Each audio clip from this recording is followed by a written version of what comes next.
काली झा समस्त मिथिलावासी के प्रणाम करै छी। हम मैथिली गीतमाला चैनल के माध्यम से आइ एकटा गौरी पूजे के गीत सुना रहल छी। आशा करै छी अहाँ सबके पसंद आयत तो चैनल के सब्सक्राइब करो, वीडियो के लाइक करो, शेयर करो और कमेंट कऽ के जरूर बतायब जे केहन लागल और कोनो कमी लागत तो सेहो जरूर बतायब जे ओइ चीज का हम ध्यान राखब। धन्यवाद। जानकी दुलारी प्राण प्यारी हे आहाँ गौरी पूजो। जानकी दुलारी प्राण प्यारी हे आहाँ गौरी पूजो। तीन सिंदूर लाए गौरी आहाँ पूजो। तीन सिंदूर लाए गौरी आहाँ पूजो। पीपा भूषना और अचीन हे आहाँ गौरी पूजो। पीपा भूषना और अचीन हे आहाँ गौरी पूजो। जानकी दुलारी प्राण प्यारी हे आहाँ गौरी पूजो। तीन ही फूल लाए गौरी आहाँ पूजो। तीन ही फूल लाए गौरी आहाँ पूजो। अड़हुल कनैल और गुलाब हे आहाँ गौरी पूजो।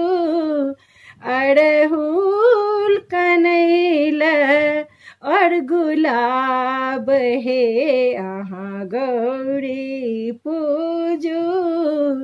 जानकी दुलारी प्राण प्यारी हे आहाँ गौरी पूजो। तीन नवेद लाए गौरी आहाँ पूजो। तीन नवेद लाए गौरी आहाँ पूजो। केरा पेड़ा और नारियल हे आहाँ गौरी पूजो। केरा पेड़ा और नारियल हे आहाँ गौरी पूजो। जानकी दुलारी प्राण प्यारी हे आहाँ गौरी पूजो।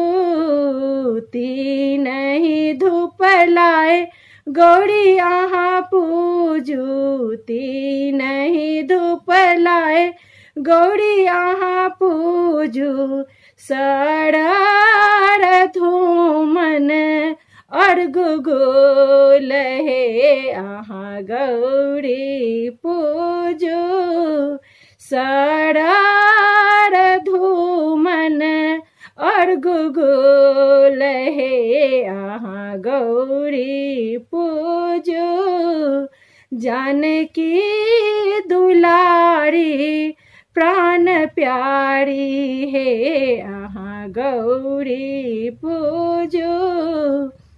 तीन ही जल लाए गौरी आहाँ पूजो। तीन ही जल लाए गौरी आहाँ पूजो। गंगा जमुना और सरयू गहे आहाँ गौरी पूजो। गंगा जमुना और सरयू गहे आहाँ गौरी पूजो।